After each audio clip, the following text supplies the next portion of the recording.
A beautiful sunny morning in Low Island.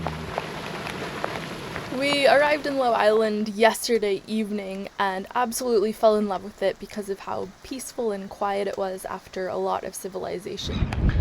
Oh, we're all mooringed up. It's so beautiful here. We've decided to stay. It also looks like the perfect spot for kiting. Our plan was to stay here an extra day or two and do some kiting. However, it's pretty bad weather, so we hunkered down for most of the morning, and then once the storm was over, the wind completely died.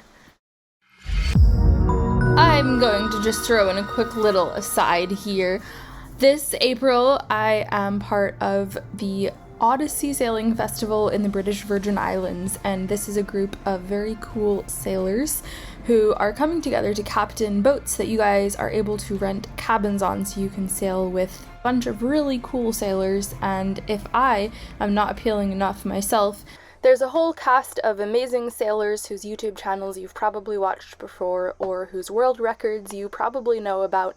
So if this at all interests you, check out the website and book a cabin with me or with any one of these amazing sailors for a group of fun, lots of partying, lots of exploring around the British Virgin Islands. But also, if you've ever wondered what it's like to cruise and have a beautiful sailing community and have the freedom to just go with the wind, anchor up wherever you want to with a group of your closest friends, and enjoy the fruits of life, then this is definitely a festival for you to check out. As is the tradition with kiting, there's not quite enough wind yet. Hopefully it'll pick up throughout the day, so we're just doing some chores around the boat. Last night it got really rolly, but I think with these Great Barrier Reef anchorages, when the tide turns, it can get really rolly, and then when it turns back, it gets flat. So now it's flat again. I'd rather have it early at night and then flat during the day. Anyway, Dan's been cooking up a storm, and I was on the phone with my mom. Now I'm going to make the dinghy bridle, because right now we just have a line tied to the front, but with inflatables, they like to have bridles. And then I have this beautiful yellow string that the hardware store told me was good. It's float rope, and it's such a pretty color. So I'm gonna use this to, oh, and it smells good. It's the last time it's gonna smell good.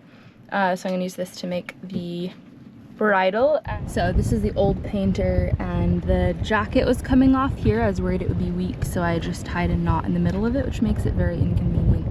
And it was tied to here. I'm gonna put the new bridle on from here to here. And then Dan was telling me, fuck, it's raining. Ah, it's always raining.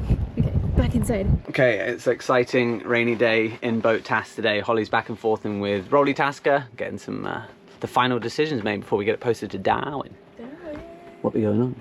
Yeah, so I've been messaging with Mikkel and Sven of Rolly Tasker Sails for the past couple months, and I'm getting a new roller furling sail, but I don't have any of the gear for it. So you need to get a rolling drum and then the little thing that goes up the forestay. So I've talked to the rigging department, that's Mikkel, and they're getting me a whole new forestay. They said the only thing is that for the drum itself, I'm going to have to buy that, but they can give it to me at cost. So it's still going to be expensive, but way less than it would be if they added on the retail price. So we're trying to get it sent to Darwin before we leave Australia. So I just got an email back from Sven asking me what color I want the UV protection on the furling sail and what side I want it run down the boat, and then if I want to go ahead and pay for the furling drum. It's a Harkin offshore, it's a really good brand. So I said, go ahead, we'll just blow the cruising budget on a furling drum. It was very exciting. It's very generous of them to give it to me at cost, and just, you know, I'd like them to have it all put together the way they know it works and go with what they recommend, because they're such a good company. I just trust their judgment on this. I've decided to go with black for the UV if they have it, otherwise white. And I think I'm going to put the line on the starboard side of the boat, so it's very exciting. Just sending the email now. And Andy, as you guys remember from Townsville, has a friend who lives in Darwin who's generously allowed us to use his mailing address. So hopefully we can get all of this sent to Darwin to have it when we arrive there, so that we can get it on before we leave for Indonesia. Why are you choosing starboard? No great reason. The main sheet runs along the left side of the boat, the port, as sailors call it. And I did have roller furling when I first bought the boat, but it needed to be replaced, and I couldn't afford to replace it, so I just got rid of it. But when it was on the starboard side, so I thought, you know, it's just what my boat is used to. I don't want to change it up. It wants it. It's clearly a right-handed boat, so we're just going to stick with that. Yeah, I don't know. I don't think it really matters too much which side it's on. It could be on either side, but that's what I've chosen. Holly out. Holly out. There's a brief period of no rain, so I've just come outside again to finish the dinghy bridle. I tied a butterfly knot in the middle of it to attach the painter onto, and then I am taking my sail needle, thread, and palm and sewing off the ends of the bowline. So I tied a bowline onto each D-ring here and then just sewed around the tail so that they can't come undone. You could use hardware here, but I don't have any, so I'm going to do this and just keep an eye on the chafe, and then I'm also going to sew off the end of that bowline. Okay, Grubblicious has a beautiful new yellow painter. I like to keep them nice and long because the wind vane sticks pretty far out the back of my boat, and if the painter's not long enough, the dinghy tends to ride up and smash into it, so I like to have it dangling pretty far out the back. Grubblicious looking pretty fly. This is the old dinghy painter, and I'm going to keep it and recycle it into whatever needs tying down at whatever point. It's always nice to have line on hand. The wind is picking up for kiting, although there's a squall on the horizon that might be the reason it's picking up. It hasn't been kite wind yet, so we've just been doing projects all morning, but this is such a great spot for kiting, so we're keeping a weather eye out just in case. As far as dinghy painters go, I want to share with you guys some guidelines for picking out and cutting your own dinghy painter to length. If you really have no idea where to start, these are some ideas that might help you out. So you generally want to aim for a length that's about twice as long as your dinghy. Obviously this is entirely up to you, but if you don't know, that's a really good place to start.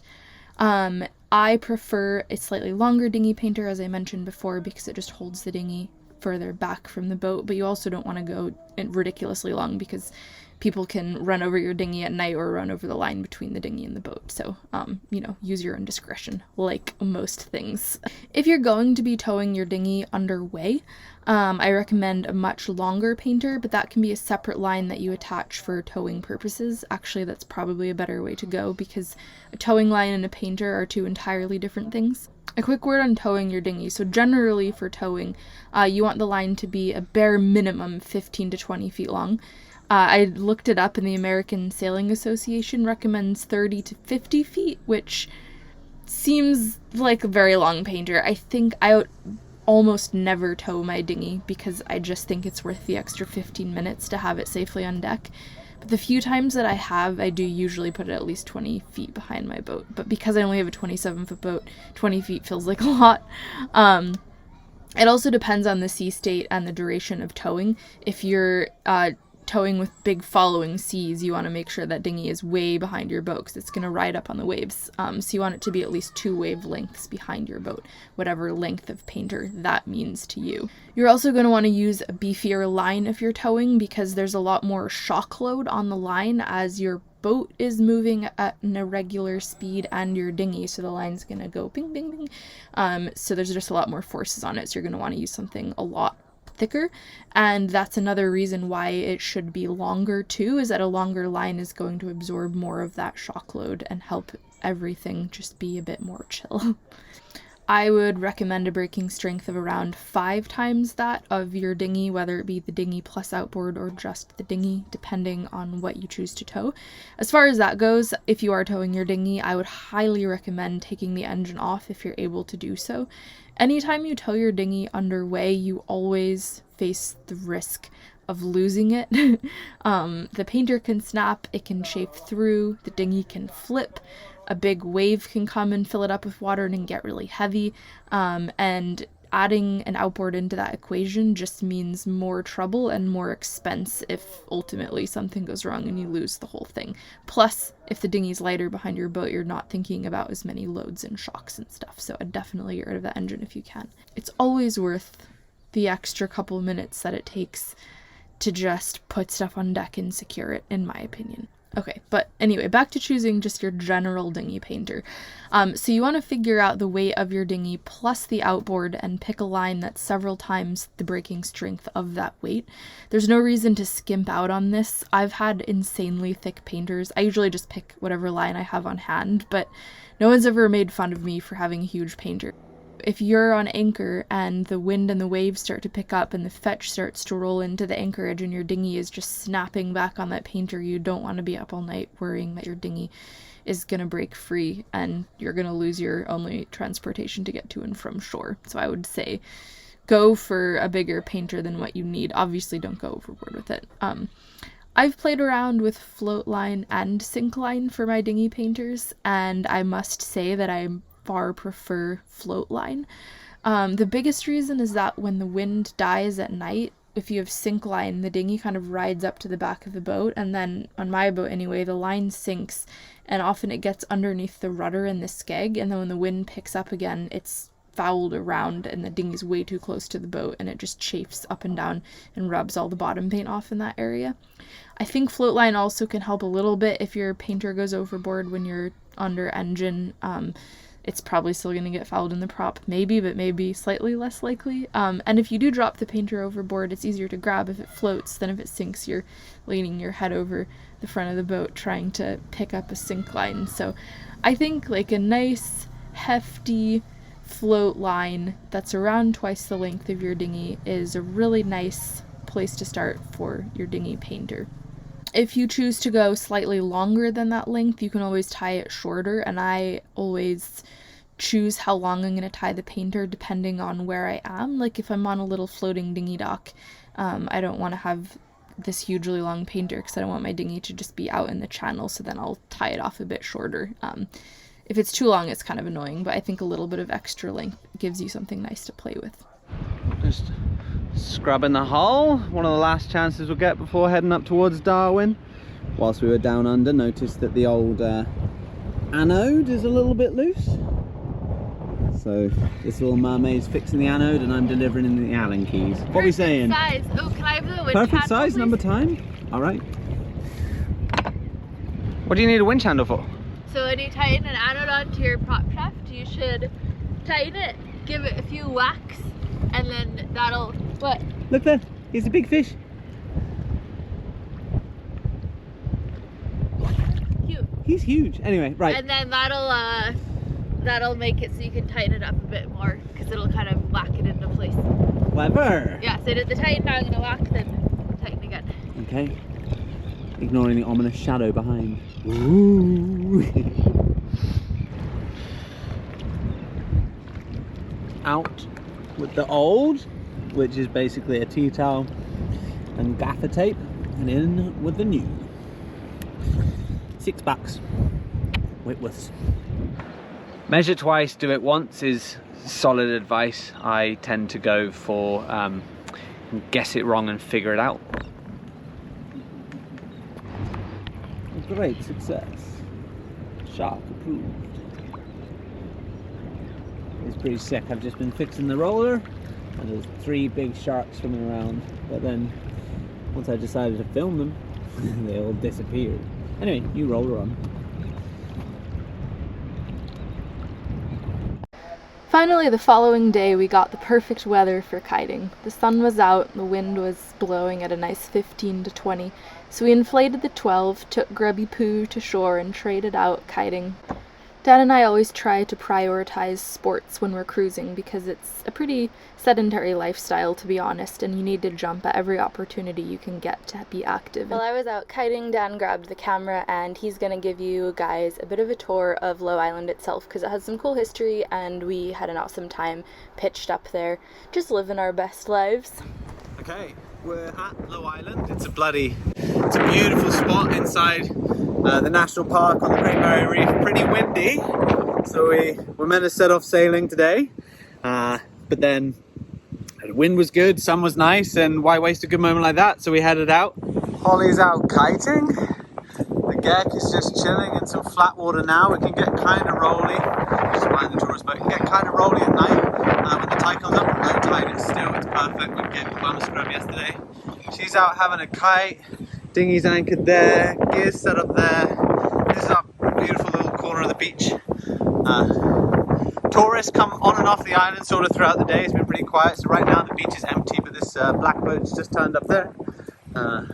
So it's quite set up. It's a gorgeous little spot. You've got little sort of sunshades for the tourists.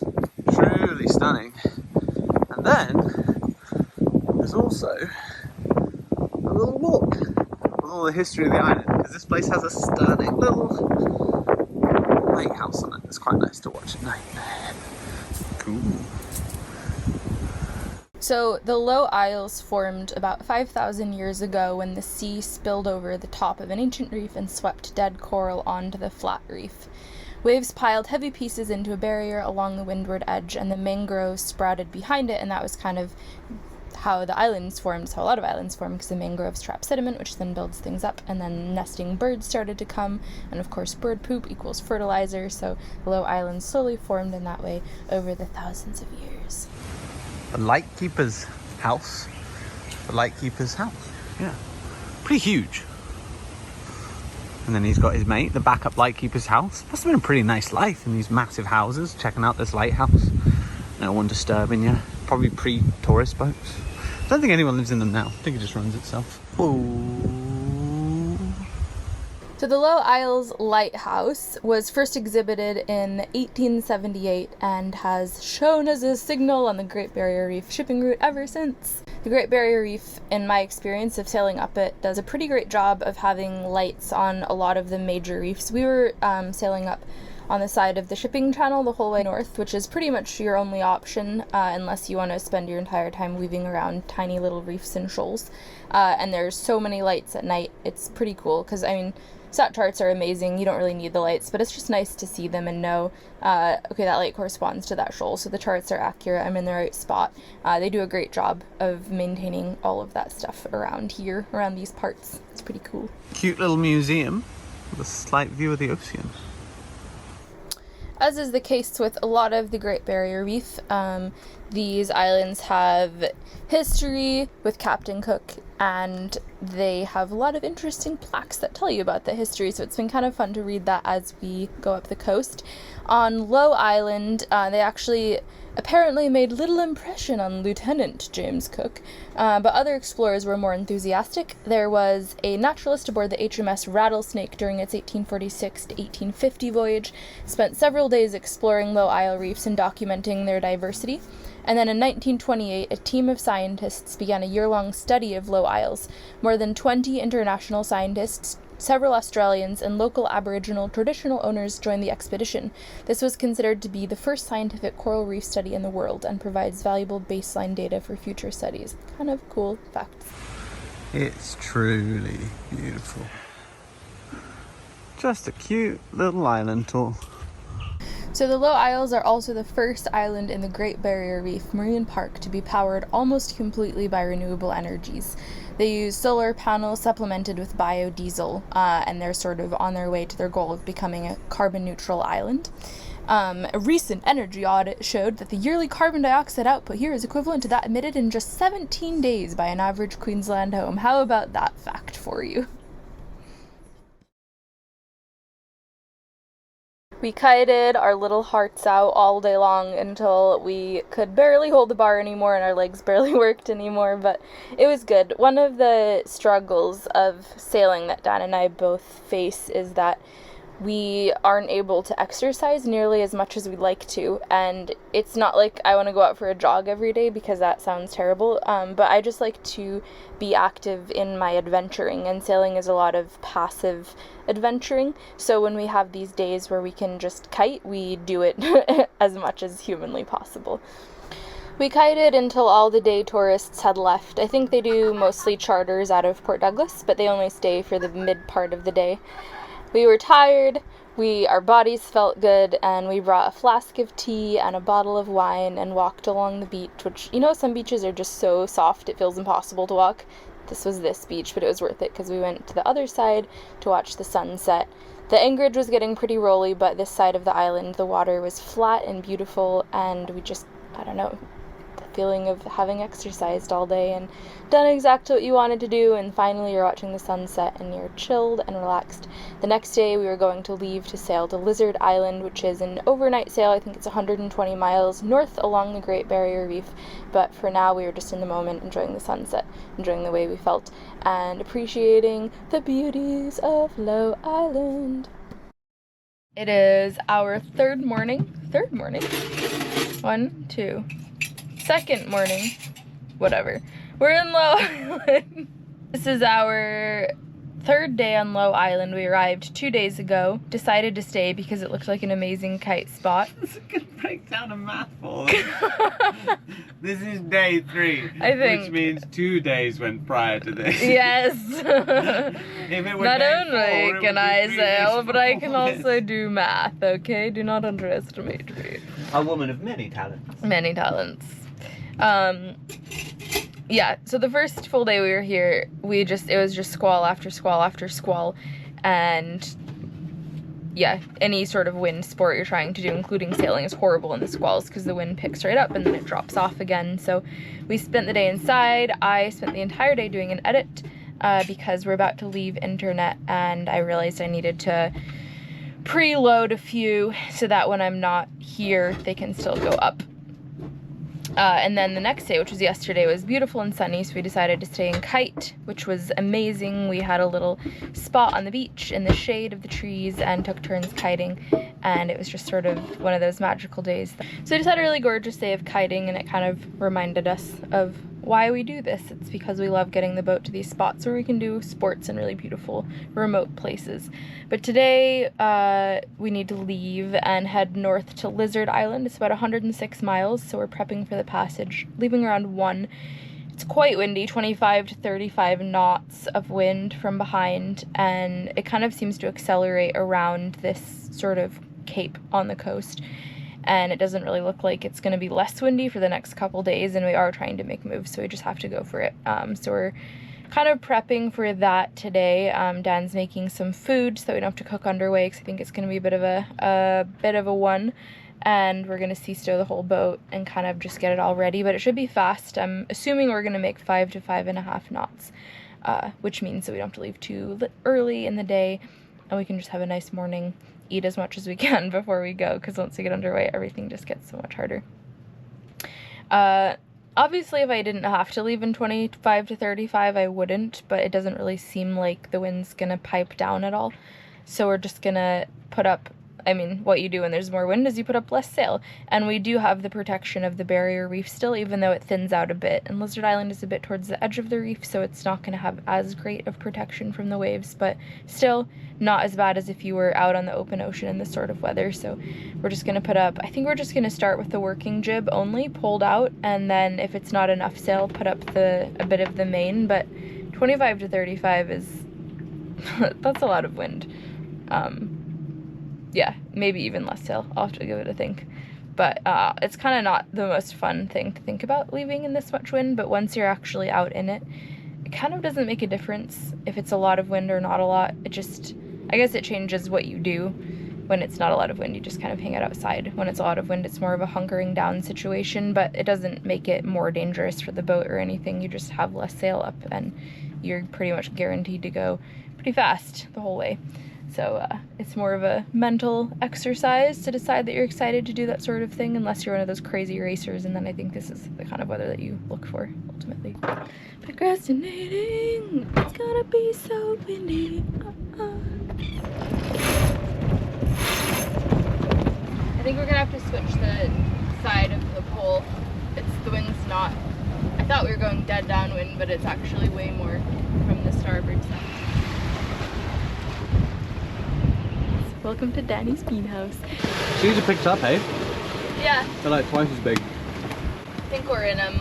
We're in them now.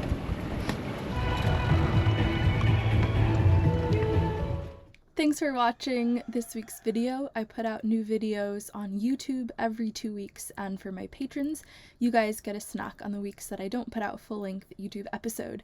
Snacks can be requests of things that my patrons want to see about parts of my boat that I don't necessarily think to show on YouTube, or just things that I come up with. I do a lot of real-time updates because these videos do lag quite a bit behind my actual time, so I like to keep you guys abreast of what I'm doing currently where I am. Problems that I'm facing right now. I'm facing many problems. Join my Patreon to see exactly what they are. If you'd like to become a patron, my Patreon is patreon.com/windhippie, and for one-time donations, I have a PayPal, paypal.me/windhippie. Thank you, Tish, for always reminding me when I need to make another edit and get it uploaded. There's just a string in my texts of Tish going, do you have another edit ready for Monday? I'm like, probably not. And thank you guys for your comments. I always love reading them on my videos. Do check out the Odyssey Sailing Festival. It is going to be a hoot, and I'm really excited to sail with you guys. There's still some cabins left on my boat. That's in the Caribbean this April. And I think that's everything for now, patrons. I'll see you guys with another snack next week, and my YouTube people, I'll see you guys with another full-length episode in 2 weeks.